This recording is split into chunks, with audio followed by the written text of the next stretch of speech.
تبارك الذي نزل الفرقان على عبده ليكون للعالمين نذيرا.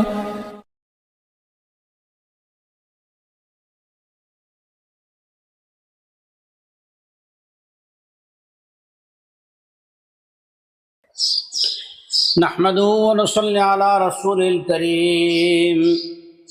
جنگ بدر و احد کے چند وہ نصیحت والے مقامات اللہ جل شانہ بیان فرما رہے ہیں جس کے ذریعے سے ایمان والوں کی ہمت مضبوط ہو جائے اور انہیں آخرت کی نعمتیں سامنے نظر آئیں، اور یہ بھی سمجھ آ جائے کہ فتح و نصرت کامیابی اللہ ہی کی جانب سے ہوتی ہے۔ اللہ جل شانہ نے ایک اعلان کرتے ہوئے تمام لوگوں کی طرف بھی ایک نصیحت جو ہے وہ نازل فرمائی۔ اعوذ باللہ من الشیطان الرجیم، بسم اللہ الرحمن الرحیم۔ قد خلت من قبلكم سنن فسيروا في الأرض فانظروا كيف كان عاقبة المكذبين۔ آپ سے پہلے بھی بہت سارے اس طرح کے سال گزرے ہیں، ایسے زمانے گزرے ہیں جنگوں کے۔ زمین میں چل پھر کے دیکھو کہ نبیوں کو جھٹلانے والوں کا انجام کیسا ہوا۔ هذا بیان للناس وہدی وموعظۃ للمتقین۔ یہ لوگوں کے لیے صاف اعلان ہے اور پرہیزگاروں کے لیے اس اعلان میں اور ان حالات میں، ان تجربات میں اور ان دنیا میں چل پھر کے انجام دیکھنے میں پرہیزگاروں کو کیا ملے گا؟ ہدایت بھی ملتی ہے، اور پرہیزگار لوگ ان چیزوں سے نصیحت بھی حاصل کرتے ہیں۔ وَلَا تَهِنُوا وَلَا تَحْزَنُوا وَأَنْتُمُ الْأَعْلَوْنَ إِن كُنتُم مُّؤْمِنِينَ۔ اور تم سست نہ ہو جاؤ اور غم بھی نہ کرو، تم ہی غالب رہو گے اگر تم یقین کے ساتھ لگے رہو۔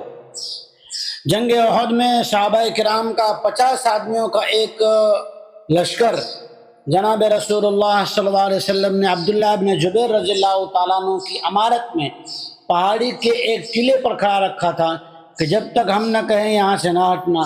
لیکن جب فتح دیکھی انہوں نے اور مال غنیمت مسلمان جو ہے ایمان والے جمع کر رہے تھے اور کافر بھاگ رہے تھے، تو انہوں نے آپس میں ان کا اختلاف ہو گیا کہ ہمارے کھڑے کرنے کا مقصد کیا تھا۔ تو اس اجتہاد میں اور اس غور و فکر میں کہ کھڑے کرنے کا مقصد اور ریزن کیا تھا، کچھ صحابہ نے کہا کہ مقصد یہ تھا کہ جنگ جب تک ہو رہی ہو یہیں کھڑے رہنا، اور جنگ ختم ہو گئی اب تو وہ لوگ بھاگ گئے۔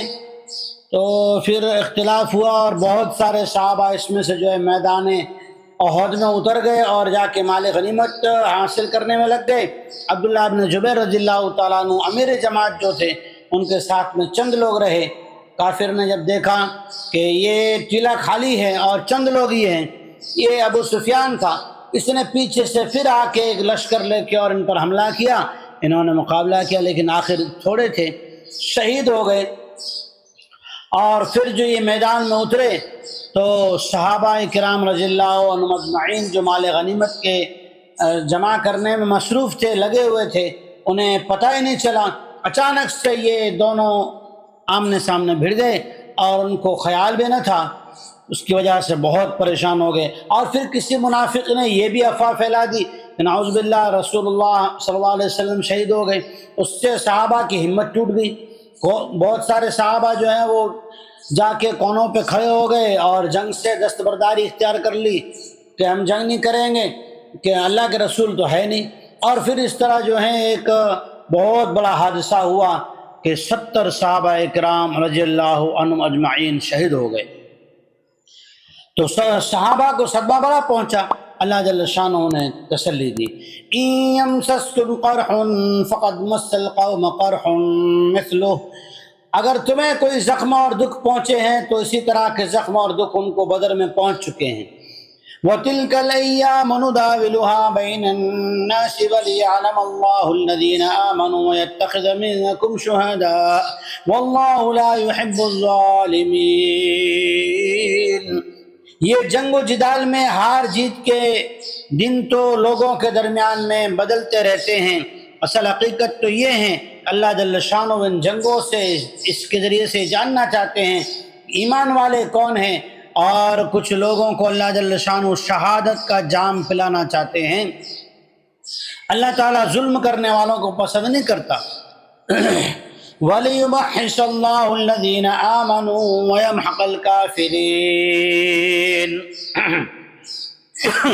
اللہ جل شانہ ایمان والوں کو میل کچیل سے صاف کرنا چاہتا ہے اور کافر لوگوں کو مٹا دینا چاہتا ہے، اور کفر کرنے والوں کو اللہ جل شانہ صاف کر دینا چاہتا ہے۔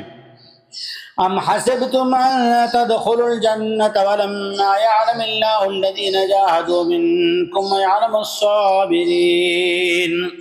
کیا تم لوگ یہ چاہتے ہو، ایسا خیال کر کے بیٹھے ہو کہ اللہ تعالیٰ تمہارا امتحان بھی نہ لے اور تم سے جو ہے اپنے جو ارادے کیے ہیں اس کا امتحان لیے بغیر اور جہاد کیے بغیر تمہیں جو ہے جنت میں داخلہ دے دیں، جبکہ تم میں سے بہت سے لوگوں کا بھی ایمان پرکھا نہیں گیا۔ اور اللہ تعالیٰ جانتا ہے ثابت قدم رہنے والوں کو۔ اللہ تعالیٰ نے بطور امتحان کی دنیا بنائی ہے۔ اللہ کی محبت یا چیزوں کی محبت، جس طرح وطن کی محبت میں اور اپنے خاندان کی محبت میں اور اپنے وطن کی ناموسی میں انسان جان دینے کے لیے میدان میں جنگ میں اتر جاتا ہے۔ اعلان کرتے جیسے ہی آرمی کا چیف اعلان کرتا ہے، سرحد پہ رہنے والا محافظ فوراً کود جاتا ہے، اپنی جان کی بازی لگا دیتا ہے۔ اللہ جل شانہ نے زندگی دی ہے، اسی کا جہاں ہے، اسی کی چیزیں ہیں، تو وہ بھی امتحان لیے بغیر جو ہے جنت دے گا تھوڑی، اس لیے امتحان ہوگا۔ وَلَقَدْ كُنْتُمْ تَمَنَّوْنَ الْمَوْتَ مِنْ قَبْلِ أَنْ تَلْقَوْهُ فَقَدْ رَأَيْتُمُوهُ وَأَنْتُمْ تَنْظُرُونَ۔ اور تم تو شہادت کی تمنا کر رہے تھے۔ یہ بدر میں جو لوگ شریک نہیں ہو سکے اور اس پر مغفرت کے اور انعامات کے جو اللہ نے وعدے فرمائے اور جناب رسول اللہ صلی اللہ علیہ وسلم نے سنائے، تو بہت سارے صحابہ تمنا بھی کرنے لگے شہادت کی۔ اللہ فرماتے ہیں ارے تم تو جنگ سے پہلے ہی موت کی تمنا کر رہے تھے، شہادت کو چاہ رہے تھے، شہادت کے شوقی تھے، شوقین تھے، تمہیں شہادت کا اشتیاق تھا، اور وہی چیز تو تم نے اپنی نظروں کے سامنے دیکھ لی جس کا تم انتظار کر رہے تھے۔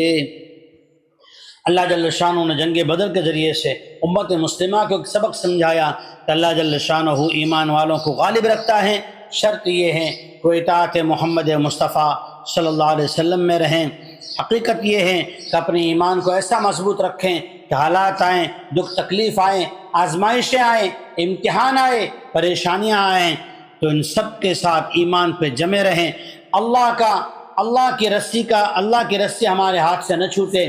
جناب رسول اللہ صلی اللہ علیہ وسلم کی اطاعت و فرما برداری، عشق و محبت ہماری زندگی سے اس کا عمل نہ چھوٹے۔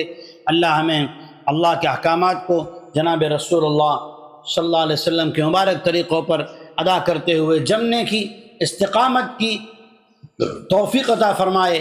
حالات سے ڈر جانا، حالات سے بھاگ جانے سے اللہ تعالی ہماری حفاظت فرمائے۔ آمین۔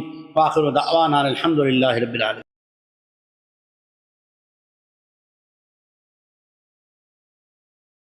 تبارك الذي نزل الفرقان على عبده ليكون للعالمين نذيرا